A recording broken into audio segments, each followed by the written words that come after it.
विक्रम उत्सव 2024 के शुभारंभ पर मुख्यमंत्री डॉक्टर मोहन यादव कई कार्यक्रम में शामिल हुए। मुख्यमंत्री डॉक्टर मोहन यादव ने विक्रम उत्सव की शुरुआत कालिदास अकादमी के मंच से दीप प्रज्वलित कर की। शाम को देश के प्रख्यात कलाकारों ने रंगारंग प्रस्तुति से सबका दिल जीत लिया। शुरू की त्रिवेणी में भगवान शिव, हनुमान और खाटू श्याम जी के भजनों की वर्षा भजन गायक कन्हैया लाल मित्तल ने दी। वहीं आपको बता दें, उज्जैन में विक्रम उत्सव और उज्जैन का गौरव दिवस 40 दिन का मनाया जा रहा है। मुख्यमंत्री डॉक्टर मोहन यादव ने विक्रम उत्सव की शुरुआत कालिदास अकादमी में दीप प्रज्वलित कर शुरुआत की। दिन भर अनेक आयोजन में वह उपस्थित रहे। वहीं महोत्सव के शुभारंभ की संध्या पर देश के प्रख्यात कलाकारों ने मुक्त काशी मंच पर आकर्षक प्रस्तुतियां दी। वहीं लोकप्रिय भजन गायक कन्हैया लाल मित्तल की भजन संध्या हुई। इससे पहले संतोष नायर निर्देशन ओम नमः शिवाय नृत्य की भी प्रस्तुति हुई।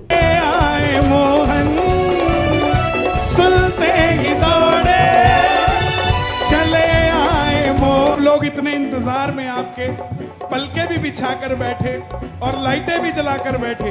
एक बार जरा शोर मचा के एक बार स्वागत कर दो।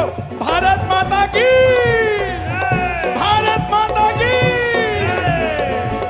सुनते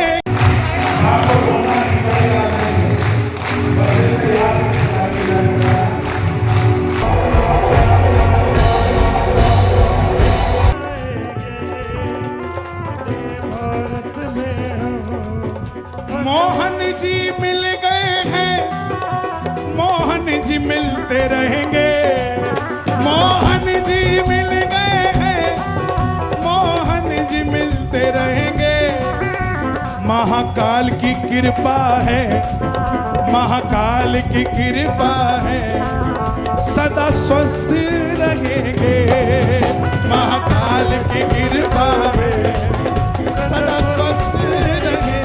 बोलिए साचे दरबार की, भारत माता की जय, भारत माता की जय। वंदे मातरम, वंदे मातरम। बहुत बहुत आभार मेरे पास। श्री महाकाल, जय श्री राम। बाबा महाकाल की नगरी, सम्राट विक्रमादित्य की नगरी, महाकवि कालिदास का प्रांगण और युगों युगों से अनंत नामों से, अनंत गुणों से, अनंत प्रकार से हमारी सनातन संस्कृति की ये ध्वजा पूरे भारतवर्ष से सदैव अलग प्रकार से लहराती आती है।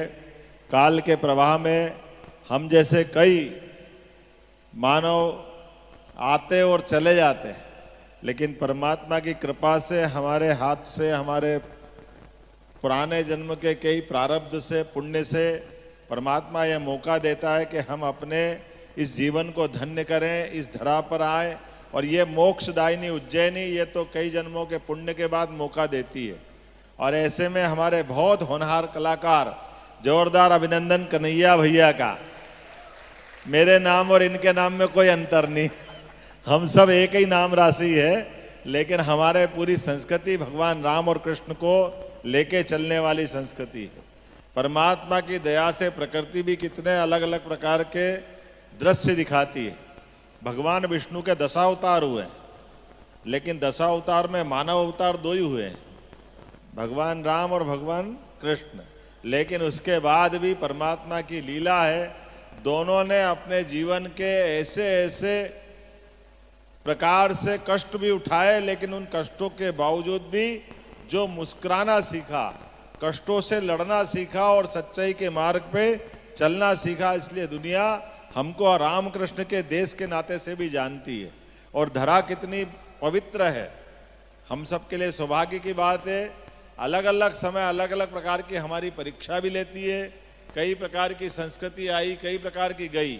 अभी हमको लगता था कि 500 साल पहले बहुत बड़ा अन्याय हो गया, लेकिन 2000 साल पहले उससे और बड़ा अन्याय हुआ था। लेकिन जैसे ही हुआ था, जैसे बाढ़ का पानी आता और उतर जाता, ऐसे ही बाढ़ के पानी के समान आक्रांता हमारे पास आए, लेकिन उनने हमारे अपने थपेड़े खा करके परमात्मा की दया से यहाँ के अपने भरत पुत्रों ने बल बुद्धि युक्ति पराक्रम से सबका निराकरण करके भारतीय संस्कृति की जय जयकार कर रही, हमेशा से भगवान राम के काल से लगा करके 5000 साल पहले कृष्ण का काल जब कंस मारा गया, या 2000 साल पहले शक परास्त हुए, हूण परास्त हुए, और ये मुगल की तो गिनती क्या है। इनके काल में तो हमको लगता है, लोग कहते कि हमारे मंदिर नष्ट हुए। मैंने सुबह भी कहा था, केवल हमारे नष्ट नहीं हुए, हमारे ही उसी मुगल काल में हमारे बल पराक्रम सूरवीरों ने इनकी छाती पर बाबा महाकाल का मंदिर अगर बनाया तो उसी काल में बनाया जब मुगलों की सत्ता थी।